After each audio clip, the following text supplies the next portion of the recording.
I don't know why, but Crocs on changes things. It's like work mode, let's go. Changes everything.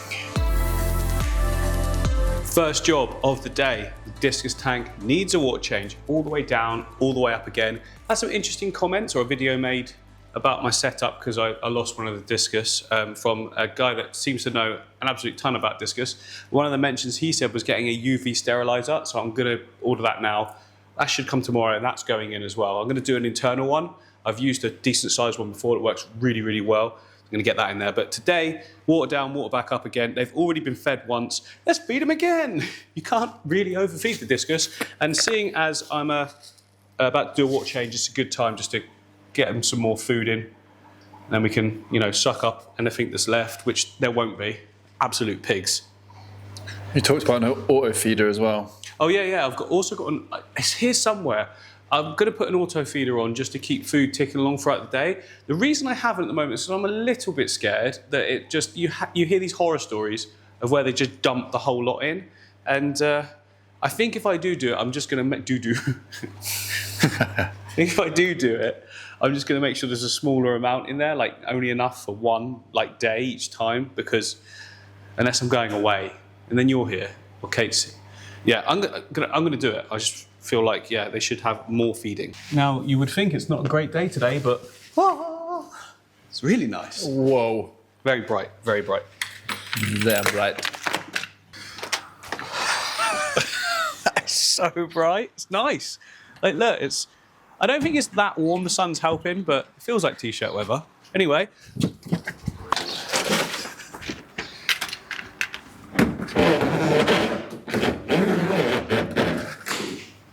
And that's the way you do it, kids. Right, let me know when you're ready. Oh, I need a... I'm not here to help. Can you grab me a net? No. She's left. Because I don't want to catch She's left. Discus. Good work. Thanks. I've got my end to go on it. So this was a method you used recently, which prevents you having to suck the other end. Exactly. Can you pass me the clippy clip? Sure. Anything. I'm here to help. Clippy clip. Yeah. We're rolling. Right, now I lift it, because there's water in the tube. It's going, I can hear it. Oh! So, pulling the water out, we're already nearly down. I'm only going to take out half. But my water butt is full of water that is the temperature of the room. Now the Discus need a warmer temperature, so I'm just going to pump in some hot water as well, just to get it up to the right temperature. We've got thermometers and things, and then when it goes back in, dechlorinated, it'll all be matching and it'll all be good. So we're a day late on the water change. I was due to do it yesterday, but we didn't get around to it. It was everywhere yesterday, weren't we? So yeah, I'm gonna pull it a little bit lower than usual. I don't water change any of the other tanks. Basically just top them up, everything's all good. But Discus, different, they're young, they're growing, been doing it every week. I think I missed 1 week when I was away, but that was it. That was a while back. But yeah, trying to do it as routinely as possible. Like this tank gets the most care out of, well, they all get care, but you know what I mean? It gets the most attention, I'd say, out of all of the other tanks. It's worth it. It's worth it for you little beauties.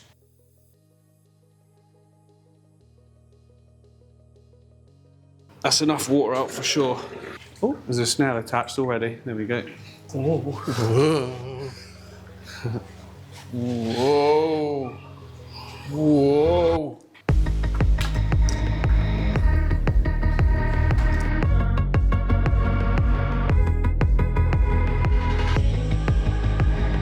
Right, that's everything full. And now we can see on the top, we've got a load of duckweed. So I'm gonna scoop that out as well. It's not too bad, but you've got to stay on top of that stuff or it's just going to get a nightmare.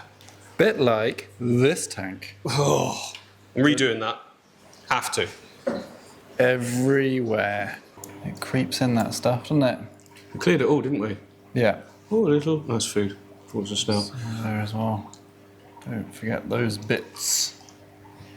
Just like that.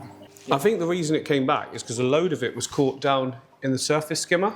Yeah. And when the water level dropped or so, I think I turned it sideways because it was whilst I was topping up water or something, and I think I leached a load of it back in. So I'm going to clean that out in a minute as well. Doesn't look like it could be the culprit. Yeah, see. And then hopefully I can get it to go in, and then I can just sort of scoop the whole thing out, or could just use the net. I'm basically just capturing that this is an endless task. I've already done this once. Yeah. It just keeps coming up, doesn't it? I guess some got pushed down into the plants. You just got to wait for a little bit, and then you just keep seeing them appear. And it's like, where are they coming from? Just got a few little pieces of this horrendous algae. It's basically like moss ball algae. Just get a little bit more off.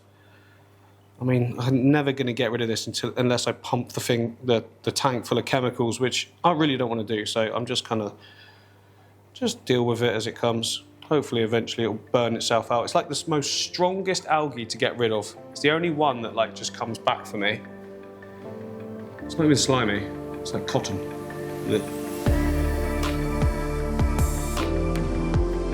I'm off the deep end, watch as I dive in. Oh, I didn't. Yeah. Wow. Well, it's A Star Is Born. I was watching it with Kate the other night. Really good film, actually. Lady Gaga was brilliant in that. There we go. This is the ultimate. So, I think it's a panda. Like, genetics on that are fantastic.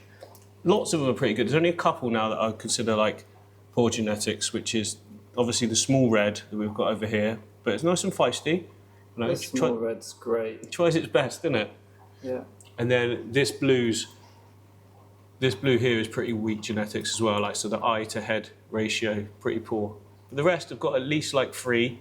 This one's got like 1, 2, 3, 4. What were you counting then? So if you look at the size of their eye, Yeah. and look at how many you can place above it and then, you know, below it as well, and it sort of suggests good genetics because see. the eyes are kind of the same size the whole time, but the body does or doesn't grow. Right.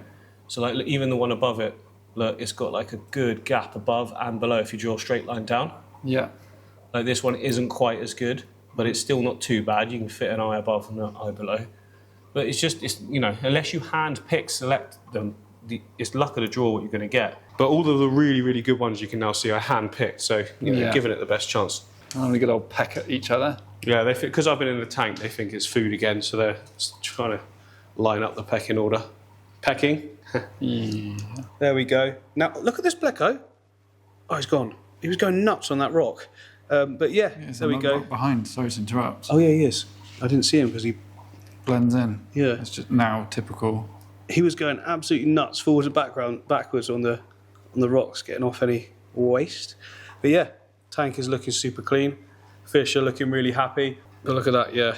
All over the tank. That's really nice to see. It means they're comfortable. If you're getting discus hiding in certain areas, then it's not good. But yeah, these all seem very, very happy. What are you doing? Oh, I've got, this has arrived. It's like a UV sterilizing thing. Yeah. Hang on, let me get it out. Oh, the curtain in the background is going berserk. Oh yeah, the heater's come right on because we had the door open. I thought there was someone hiding behind there. So is this the same one that you fitted in your home tank? Yes, which I haven't shown on video yet, but yeah, I fitted this on my home tank as well because I was getting a lot of green water. The sterilizer is about the only thing that can kill green water because it's like an infection. You can do as many water changes as you want, but if there's still a little bit of green water, it will just multiply back again. So the UV sterilizer kills it. So I know it's a good little unit. And does that then affect any beneficial bacteria? No, literally does.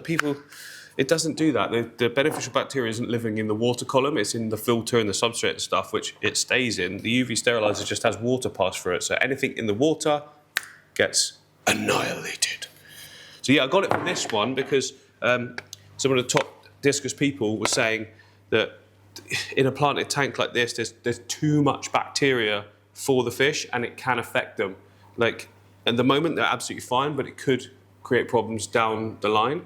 And I don't want to take any chances, so I've got this. We can stick it right in the back corner. You won't even see it. I'm going to put a spray bar on it as well so that it's just gentle flow across the top. So then, because the Discus don't like to be blown around loads. So yeah, this will... Like that sheet in the background. What? Oh, yeah. So yeah, get it in. Get it in. Looks like that can go in there. And then that can go on there. We have the spray bar. Oh, end cap. Done. Oh, suction cups. Oh, this is slightly different from the one you've got at home. Because the one at home, in the home tank, is in line. Oh no, I got another one. Oh, did you? Yeah. Oh. Just because this one I've used a lot of times before and it just works so well. So I like the idea about being able to just take it out and check it and everything like that as well. Plus it's a big old tank at home, isn't it? So I just doubled up basically. Oh, okay, so you've still got the inline one. Well, this is a sterilizer. The other one is a UV clarifier. Okay. I don't know. Apparently there's a difference, but this one's like super strong. Well, the words are different. So. It's quite expensive as well. It's like £40 for just this little thing. So what's inside it? I saw you open it up a minute ago. That's the UV bulb. Oh, so it's got a bulb. Okay, so it's like... It's bulb, it's filtration, it's oxygenator as well. Oh, right, so it's...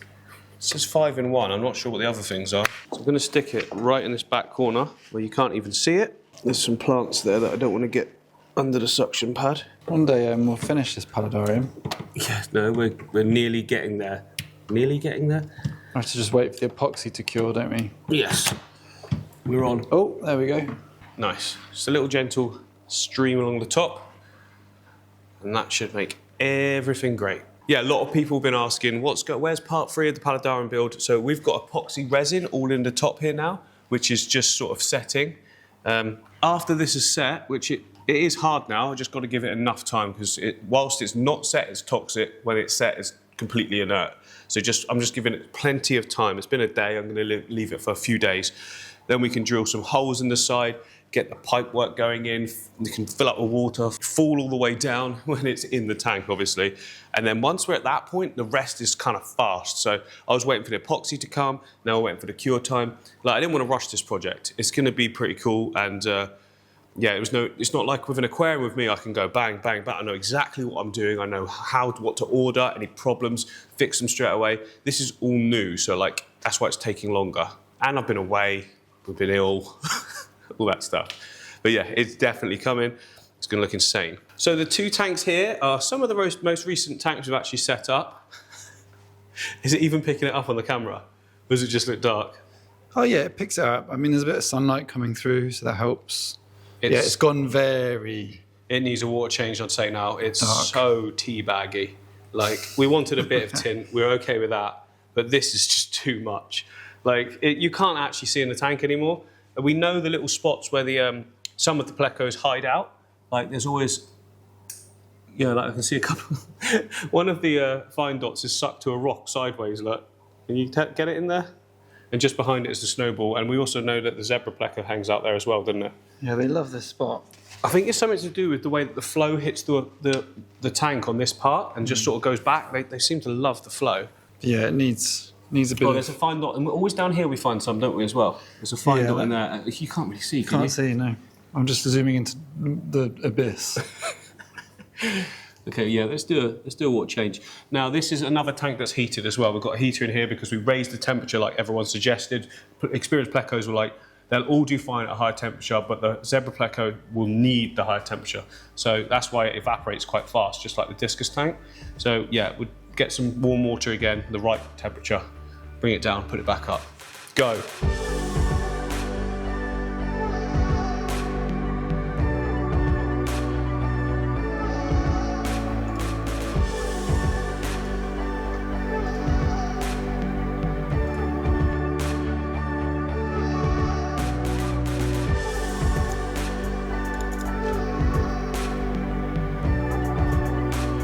Now we know Mr. Zebra is in here. He's just one moment he's like in his spot and then he's not. So he must have multiple spots, but... Or she. Or she. And she doesn't have spots. No, stripes. Oh, come on out. I want to see it properly. This is how we spend most of our day, is actually just doing this. Every time we walk past this tank, we're like, what are the plecos doing? Can we see any of them? But where are the plecos? yeah. I guess that's kind of like, oh. Quick. Oh, wow. No way. Great full frontal shot. Unbelievable. There it is. Yes. The elusive zebra pleco Doing well. without spots. Yes, that's awesome. Okay, looks really, really healthy as well. Nice thick body shape on it. You can see right underneath the underside, so it's quite plump as well, which means it's feeding well. Temperature's obviously good. Brilliant. Brilliant news. Oh yeah. Oh, it's off. It's off. Look And at the that. spotted plecos in the background. Yes. Look at that shot. Oh, it's looking really good. It's looking healthy. Mm. I mean, I don't know what an unhealthy pleco looks like, but It looks healthy. They can go skinny if they're not eating, so it's definitely getting enough food. It is a young one, so it's obviously small, but still. that's its spot, isn't it? Yeah. I've seen it there a few times. Much clearer now. Yeah, there's a bit of a tea staining going on, but we don't mind a little bit of that. Like, this wood that we put in here is, like, brand new. It's, like, called ironwood, I think, and it really, really does iron the water. As the water was coming down, we saw a lot more. Oh, I can see a fine dot right in the middle as well. They're all coming out. That's good to know. They're doing well. We did see the Blue Phantom as well, Blue didn't we? Phantom I've got, yeah. It came up here. There's 2 fine dots there. Oh, cool. Yeah, there's one on the log there. It's quite hard to capture because they're in the shadows, but there's Weird, another isn't one it? there. The fine dots always seem to stay further back. Yeah. The Blue Phantom was up here a minute ago. It came all the way across the front. Did you capture it? Yeah. Oh, And I'll then came overlay it. down there. So you saw it. Does it look good? Yeah, Colours? it looks really good. Yeah. Yes. How bad. We've had it for well over a month, and now we're getting excited. We can see the fish. We can see the fish. But, it's just buried itself in that log, in there. Okay, cool. It's good to know that they're all doing good, though. Yeah. I think it looks better, the tank. Oh, there it is. There it is. Hello, buddy. Come on over. Yes, look at the colours. Oh, it's a little cutie. So I got advice when we created this on different feeding. You know, you don't just want algae wafers; they want meaty substances as well. So we've been putting loads of like frozen foods and things like that all in the back area, because I found that when I was putting it in the front area here, it was sort of getting stuck on some of the mosses, and they didn't seem to be going up there. But anything that fell down was gone. It's almost like when it gets to darkness, they come out and feed, you know, because I'd come in the morning and all of it would be gone apart from the stuff that landed higher. So now, oh no, no. We got a floater. Get back. I'm going to ram it in there. Yeah, so they do eat. They eat at night, it seems to be. Like they stay hidden whilst the lights are on. Oh, perfect. Funny. As if Right by on magic. cue. So one of the other bits of advice people said was get some diver fish for them, something that's going to swim in this mid-range area, and it will really help to bring them out. Now they've done the water change, we know everyone's doing well. I'm going to get some diver fish shortly for sure. I'm no idea what yet, but yeah, just see what suits. Speak to Martin, he'll know. So next to the Pleco tank is one that we've most recently set up. It's the neon rainbow fish tank, which has gone absolutely insane. Steph, get the top of the limnophilia there. Yeah, they've all gone pink, haven't they? Exactly. That is because of the RGB lighting that's on the top. This is the new range from Superfish, and I have to say, it's done amazing. And remember, we put the Rotala macrandra, a notoriously hard plant to grow, no CO2, stuck it in the wood. Just stuck it in the wood. Look how good it's doing. That's amazing. Look at the roots coming down. They're like, feed us, feed us. So I'm guessing, like, this, because there's so much rootage there, it's just pulling nutrients from the water column and working really well. And overall, the tank looks great. I think the only thing we need to do is I can just see a little bit of grime on the glass. But other than that, there's no need to touch it. We did put a load of mosses and things in here. They have grown beautifully, but I took them out because I placed them over in another tank that you've either seen or you're going to be seeing soon. I'm not sure yet, so we'll just keep that off. I've ordered more from Denale Plants. They're going to be coming tomorrow. I'm going to re-rock them and just sort of keep it going. Look at the Hydroculture Japan. How good, or Tripetita, 2 names for it really. But it looks so good. It's like little clovers, isn't it? I just think that looks amazing. Yeah. Nice looking plant, that. I mean, it's all just like filled out so beautifully. Yeah. It looks great. I like this one because it's scaling, you know? Yeah. It like keeps it looking small. Yeah, good for this side. Good for this size tank. Also, look at that boost. Look how pink. I've never had it go as pink as that before. Now that's old boost, but all the new leaves you can see are completely pink. The RGB makes a big, big difference. Oh look, this is the Areocolon Vietnam. Look at that. So it's trying to send up like a thing that becomes a bud at the top of the water. And it will succeed by the looks of things. That wasn't there when I put it in. So yeah, tank's looking great. Very, friendly fish as well. Oh, they are, aren't they? They love me. Hello. And just the colours have come out massively now. There's such a good amount of them in there. There has to be some babies and some eggs dropping in that back section for sure. I'm just going to scrape it down. There we go. Looking perfect. I have to say, every now and again you get a tank that you create and doesn't get a diatom phase, gets no algae phases. I haven't even got any algae eaters in here. I was going to do it if it was required, but it's just not been required at all. So yeah, not even diatoms on the sand really. The slightest hint of it, but that's about it. All the plants look super healthy, and if it ain't broke, don't fix it. It's not even had water changes, has it, Steph? Might have done one, didn't we? Yeah. On the day after, just because we had a load of like floating crud from the sand and that. But other than that, just little water top-ups. It's been an absolute joy. Probably needs a trim soon as well. But there we go, just a nice little update of a few of the aquariums. We was doing the maintenance anyway, and I thought some people might want to watch this. I know it's not like a big thing, but quite interesting. It's just ongoing things that happen. Hope you've enjoyed it, and I'll see you on the next one, which is going to be hopefully the Paludarium. We've got to commit now. I've said it. Let's do it. Let's do it.